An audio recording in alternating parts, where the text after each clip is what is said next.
Hi everyone, welcome back. My name is Moa, aka Swedish Whiskey Girl, but today we're not trying whiskey, we are trying gin. But not just any gin, we're trying Darnley's new Cottage series Smoke and Zest gin. So of course, first of all, a massive thank you to Eleanor and Weems for sending me this sample. I'm so excited to try it. And of course, today is World Gin Day, so what better than to try a gin today? So this is a gin that has been distilled with orange, lapsang, souchong.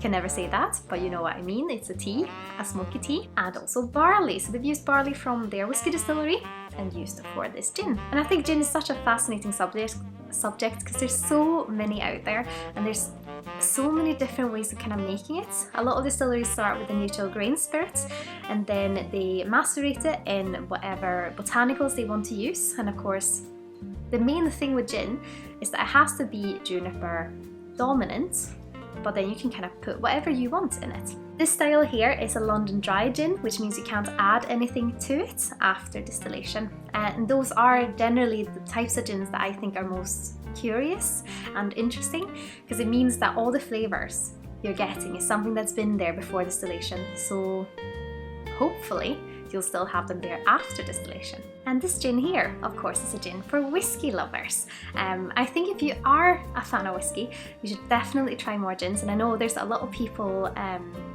in my little community that really like gin and whiskies because they're really fascinated to explore these kind of intricate flavours. If you're a whiskey drinker and you're used to drinking spirits neat, or if you like any other spirits, gin is of course something that's really curious to drink neat as well. A lot of people drink it with tonic. Gin tonic is so popular, but I would always recommend trying the gin neat so you can see what you think of it in this kind of pure form, and then of course match it with your favourite tonic. And I mean, there's so many out there.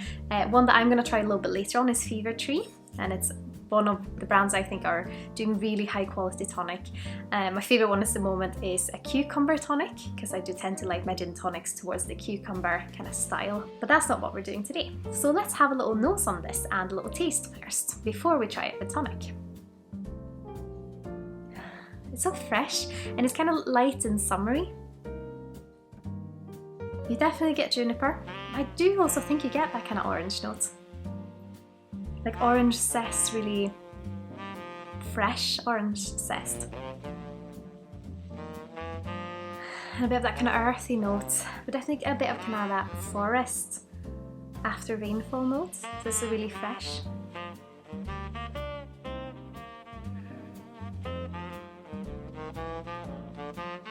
There's some other herbs in there as well. But primarily that kind of super fresh forest note along with juniper that feels very sweet and a bit of that earthiness underneath. So I wonder if that's the kind of smoky influence. Let's have a little taste. Slangeva.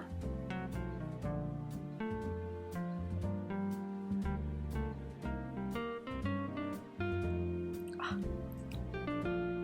This is so interesting. Very easygoing. Because I'm not that used to drinking gin, I always expect it to be sharper than it is.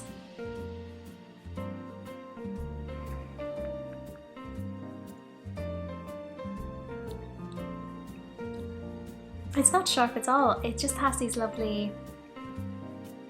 You can get the juniper, of course, that's the kind of base aroma, but then on top of it, it's this really interesting slight smokiness that feels quite earthy. And that's what lingers with you on the finish. It feels like a very fresh smokiness, and I feel like you can almost get that tea flavour, like something that's more like an Earl Grey or breakfast tea.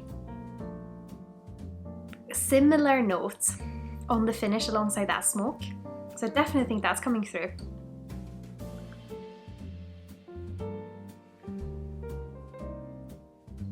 Really creamy mouthfeel. And it feels very fresh and very summery. Definitely get a bit of that orange zest. Like I said at the start, it's a gin for whiskey lovers. I mean, if you love exploring flavour like I do, you should try this one. And if you have another gin that you think is really fascinating or your favourite, please put it in the comments below. I always love exploring new flavours. And of course, if you would like to know more about the history of gin or just a little bit more of a gin comparison, different styles, different techniques for it, different popular brands perhaps, please put it in the comments below. I love exploring different spirits, and of course I have a background in a few different ones, even though whiskey tends to be my main one. So if you want to hear anything about other spirits, I'm so up for doing videos about that as well. But we are of course also going to try this with a tonic, and the recommended serve is with thyme and lemon. But it seems at my local Waitrose that all the thyme in the world is gone. Because I could only find mint, but I do have some mint leaves, so I'll try to do my little own version on this.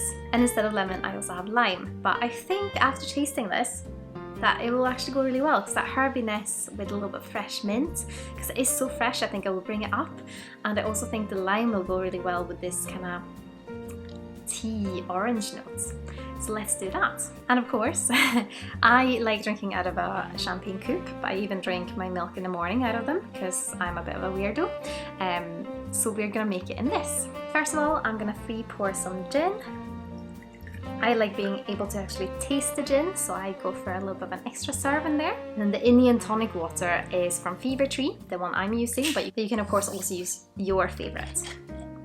And this has been chilled, so it's nice and cold. But you can of course put ice in this if you prefer as well, or just drink the gin over ice. I think that would be absolutely lovely in the summer, just this kind of fresh, crisp, herby notes. Just a wee bit of that in there, so we can still taste both of them. Then we have our lemon wedge, or lime wedge, and we're of course gonna slap the mints. Get those lovely here. That's how we taste.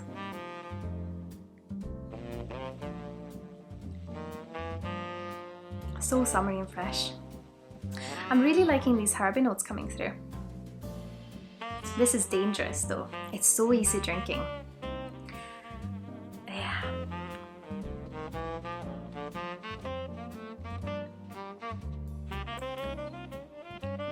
I feel like more of the herby notes and the orange is coming out, like the peel, orange peel notes, and less of the smoky notes. Very interesting. Because usually, of course, with gin, sometimes you find that you either prefer it with tonic or without. But I think these two are really interesting both ways. But I think this is definitely one I'm gonna sit and sip neat, because it's absolutely lovely in its flavours. Very interesting, and those different layers. And I think one of the highlights of this gin is the finish. It's absolutely lovely, especially if you like tea like I do. That lovely kind of smoky tea, the lapsang souchong, really comes through on the finish, and it's stunning. Yeah, I could see how thyme would work as well. Thyme is one of my favourite spices. But with mint, lime works really well as well. I would of course love to hear if you have any favourite gins. Have you tried Darnley's gin? Have you actually managed to try this smoke zest gin yet perhaps? I would love to hear your recommendations. As always, a massive thank you to my wonderful Patreons. You guys are amazing, and thank you so much for continuing to support me. It means so much to me. If you're curious about more of these videos, don't forget to subscribe and give it a little thumbs up. That would make me so happy. And of course, if you want those kind of daily updates, I'm on Instagram as well, at Swedish Whiskey Girl. And for more sneak peeks and previews, then check out Patreon. All the information is here below. But as always, I hope you've had an absolutely lovely day. Slàinte ba. Skål! And happy World Gin Day!